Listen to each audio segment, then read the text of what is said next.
Hey everybody, it's Shannon and I am back after a long break of doing videos with a brief update on my crafting storage solutions. I have made some changes over the last couple of years as my stash has grown and shifted, and I found things that work better. So I just wanted to kind of go over a couple of things that I bought and why and how I use them and how I find them really effective for storing a lot of beads in a very small space. So the first are these plastic bins, and the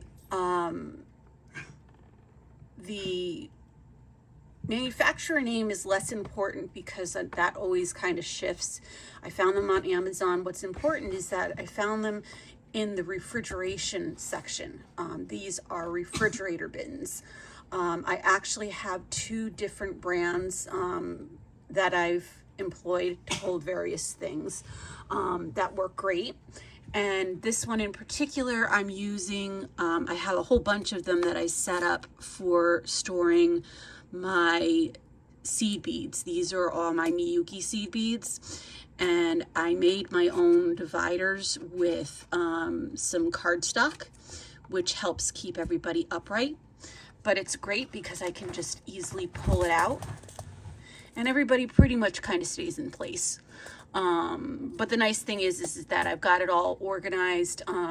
These are all of my neutrals and also my my iris and my iris color beads. And then I have my cool color beads. And then off to the side, I've got another one with all of my warm color 11O seed beads. So I found these very useful for that in particular. I had done it for a while, then I switched out and put all of these in my my acro mill drawers, and for a little while did not like that and promptly moved back to this system for these beads. Okay, in addition to the bins, I have also moved all of my findings into these bins using just basic Ziploc bags. Some sandwich bags, some I use the bigger gallon size bags. It just depends on what I'm storing. But I have found, again, I had previously had all my findings and metal beads in the Acro Mills bins, but I do have a tendency to overstuff things and was having some problems getting the drawers open. And I had also, my collection had grown, so I needed a better way to go about storing these things, so that way, not just to store them, but so that way when I went to design, I was looking in one place when I needed a specific type of metal. So I have several of these refrigerator drawers set up for the different types of metals that I use. So this one is my silver bin, and I have plastic baggies labeled with, I have one for clasps and my pins, and crimps and crimp covers, chain. I have actual bead caps and connectors and silver beads over here. So the nice thing is that if I'm designing something and I'm saying, yes, I want to use something silver, or I have one for gold or copper, then I can go into that specific, I can just pull that specific bin, and all of my silver material is there, from findings to beads to everything. And it can sit right next to me while I go through and see what I have that would work with the piece that I'm working on. So that was a huge game changer, just in both storage and in overall workflow, because I keep all my findings now in bins, in a mobile shelving system underneath my work surface. So I can just reach down and grab whatever I need and put it right up there on the table. a friend of mine had introduced me to these really great storage bins. They are 12 small containers inside a bigger container. And again, there's a couple of different brands out there on Amazon.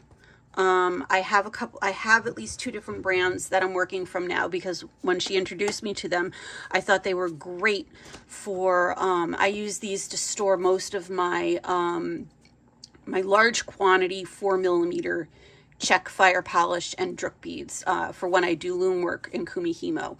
And again, these bins fit perfectly inside of these refrigerator bins. So I've got one going just for fire polish. I've got one going for my drip beads. And I actually started a bin for my 4mm gemstone beads. And I can keep everybody labeled and organized. And it's all very versatile because it sits on shelving that is adjustable. I can change things around. It's really easy to go in there and organize things. So that is, that has worked out very well. The other type of container I have is, this is Iris brand, and I'm particular about these, and luckily they've been carrying them for a while now. So if you type in Iris brand, this is their small size box. And what I really like about these is that it is a single compartment, and I can keep collections of things like, these are my pendants in gemstones. And then I've got one for my metal pendants and projects I set aside just for myself, as opposed to things that I do for other people or my shop.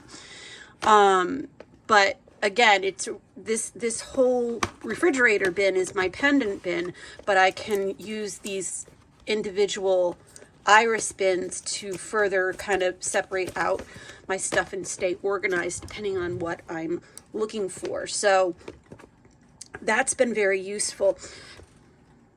This is the large version of the Iris bin. And I use it to store all my Ceylon cord.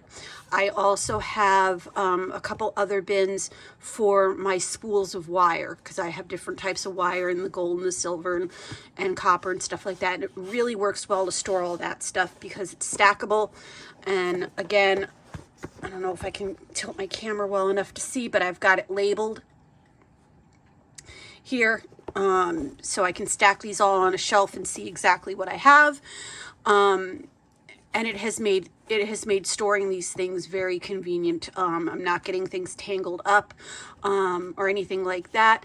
And especially with the wire, it keeps things safe and from getting exposed to the air all the time. So I really like doing that. And then finally, this was a mail sorter that someone had given me, and I used it for years as it was intended as a mail sorter. And just by chance, I happened to take one of these bins that I was storing something else in and just put it in the slot to get it out of the way while I was deciding what to do.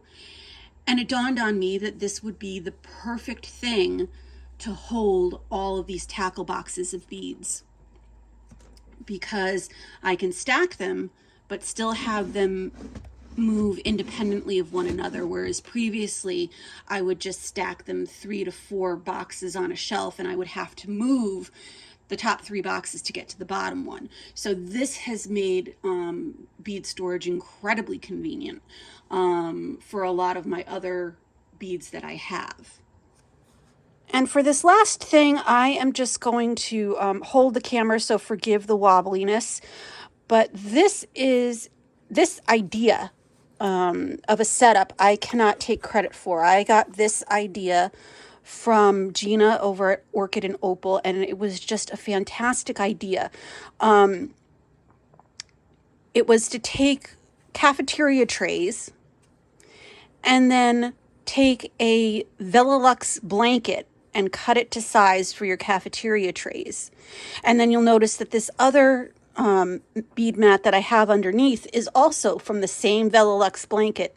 I'm able to, by using the blanket, you can basically cut up bead mats to suit whatever size you want. Instead of going with the standard small squares that are often sold in crafting stores. And I have now had these for a couple years. They've held up really well. The trays are amazing. I'll try to pop up a photo here, but you can see I've got 4 of these trays.